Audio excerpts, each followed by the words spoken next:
BHS, welcome back to The Roar. This past week, the speech and debate team went to Vestavia Hills. Now, let's hear from the speech and debate members and their coach. Okay. What's your name? My name is Mrs. Olenek. And why do you teach debate? Well, I've been teaching it for a really long time, for 19 years now. I teach debate because I love seeing kids develop their own arguments and research those arguments, write. They have to write what they've researched, and ultimately they have to get up and perform it. I think students learn a lot about themselves and what's important to them through speech and debate. And why should these kids join speech and debate?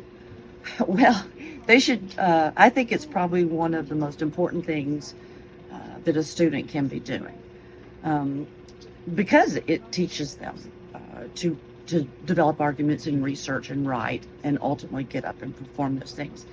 Ultimately, we come to school and we're supposed to be hitting certain targets. There's certain strategies that we're supposed to be learning, and this covers all of them. It makes students more confident. The worst, if you ask most people, the scariest thing to them is getting up and speaking in front of others, right? But what these students discover is it's really not that scary. Everybody goes into it nervous, right? Everybody's nervous the first time they do it, but as they repetitively keep going to tournament after tournament and round after round, they learn that it's not as scary as they thought it was. And as they're doing that, they're developing skills. My name is Mason Smith, and the reason why I joined debate is because I like arguing with people. And how did my first tournament go? I got smoked. Hi, my name is Promise Suttles, and the reason I joined debate was because I just thought it would be a really good idea to, do something for my school and do something to improve myself. And my first tournament went really well. I was a tad bit nervous, but I ended up overcoming it, and I got third place in, my first novice tournament. So yeah. Now, over to Dylan with his interview with Coach Boren. I'm Dylan. We finna interview our athletic director, Coach Boren, again. We just finna follow up on a few questions that we had asked on the first interview. We just finna follow up on some of that. All right, so Coach Boren, let me ask you, so on our first interview, you had mentioned about working on a new weight room. What's the status on that? Status is really good. So if you are in the gym now, don't go back there during the school day, obviously, but we have taken out some walls. We have got it basically cleaned all the way out. So it's about 1,100 square feet. It's set to be painted this week. We have the quotes that were done this morning. We've got about $40,000 that we're about to invest in this weight room. We'll have 8 new racks from Right Equipment, which is probably the premier industry-leading equipment company. We'll have land mount attachments, new bars, new plates, all new appropriate equipment attachments. So we're really excited about it. We think once we get it ordered this week, it's about an 8-week turnaround to get built and through the production line. But yeah, we expect fully, before the end of this first semester to be lifting our student athletes in that facility. Okay, so it'll be in the gym? It's going to be in the gym, yep. So previously it was a sensory room and some storage area. It's all been vacated out, cleaned out. We'll have it painted. We'll put new rubber flooring in, 8 new racks from Right Equipment. It'll be really, really nice. You said $40,000? It's around $40,000 that we've raised through all of our corporate sponsorships. If you go out to a game on Friday night, you look at the video board, you see some of the social media, you'll see like Huey Magoo's, you'll see Texas Roadhouse, you'll see Baptist Hospital, our newest corporate partner, Buffalo Rock, Prattville Carpet. And so all of these businesses local here in the community have made tremendous commitment to our student athletes in our school, and really off of them has allowed us to put really, I think, what will be a first-class facility in place. Okay. And what time, you think there would be like an ETA or maybe like when they'll start? Yeah, we'll get it ordered this week. So it takes about 8 weeks to build, and then really once we get it all kind of shipped in, it's about a 24-hour process to turn around. They'll actually do all the installation. So it'll come in spurts. We're painting this week. We've got flooring that'll come first, and then once the flooring gets done, we'll have all the hard metal or steel brought here on campus, and it'll be assembled here locally, and we'll be ready to go.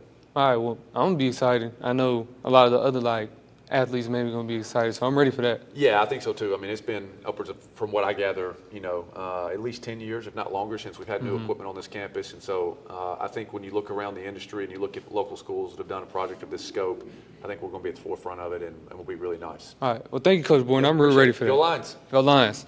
I see nothing interesting in this like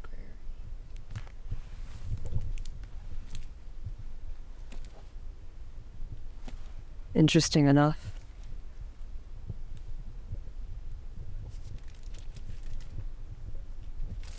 What do you call this?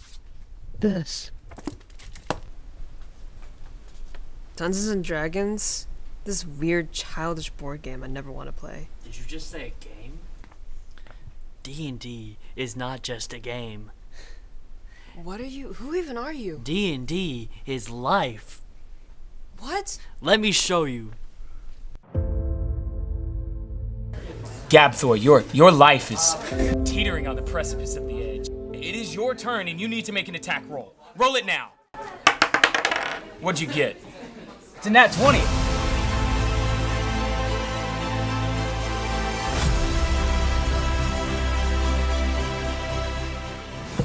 Welcome to the Lions and Dragons Club, adventurers. Your quest awaits. All are welcome. I'll be interviewing Miss Pryor today. So, question 1. What plans are going to be put in place to help prevent a delay from happening this year? So we are being very particular about meeting deadlines. We are ahead of schedule as far as the production process goes in the classroom. The community and the school voted on when they wanted the delivery, and it was unanimous that the delivery will be in the fall of next year. So deadlines have been adjusted. That's when the books will arrive. The ship date is currently like August 2nd, so it should be like the first week of school next year, and we are on track. Mm-hmm. We know about the deadlines now, but how are you going to structure the yearbook? Like, what's going to be put in order? Like, say, for example, like sports being put in this time, and then like other stuff in this other time. So there's usually a similar structure to what's been done in the past. We kind of follow the same path to make sure nothing's left out.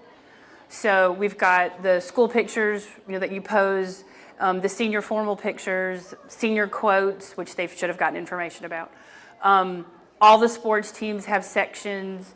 Academics have sections. Our goal is to make sure that nothing is left out. Everybody's included. We hope so. Okay, I hope so too. Is there any specific process to the yearbook committee uses when structuring the yearbook? How do you mean? Like, is there a specific way they process it, like put it in place? We have a software program that we use. Is that what? I mean, you can say that. Okay, so we do have a particular program that we use. It's online and it's very user-friendly, graphic-oriented. We have conversations daily about what our goals are, what we need to get accomplished, what we need to do, what we need to finish. Every day, my job is to help the staff focus on what our tasks are for the day. We've already had about 3 or 4 deadlines just with us that have come up to try to get things done. All righty. How will the yearbook manage to keep the spring sports from being at the back of the yearbook? So they're not going to be at the back. The sports are their own section. And so the spring sports, just kind of where they fall in a chronological book like ours is typically chronological. Mm-hmm. So they are kind of further down, but they're in their own section with sports. Not to be left out, not to be less important, obviously. But chronologically, because they happen later, they're farther down in the book. And when can the students expect the yearbooks to come in? So they should be the first week of school next year. The ship date is August 2nd of 2025. So, and hopefully, if all the deadlines are met, which we're doing well right now, then absolutely, like the first or second week of school, they should be here. What about seniors getting their yearbooks? So seniors would have to come back, which is one of the downsides of a fall book like this. The upside is everything's included. All the spring sports are in that one book. All the prom, graduation, everything is in the book. The downside is seniors have to come back or send someone to come get it, a parent, a relative, a friend, to pick it up for them. Alrighty. Well, thank you. Okay, you're welcome. It's been fun interviewing you. Thank you. That's all we have for this week. Make sure to tune in next week for more news and sports. I'm Isabella. And I'm Chloe. And you just watched The Roar.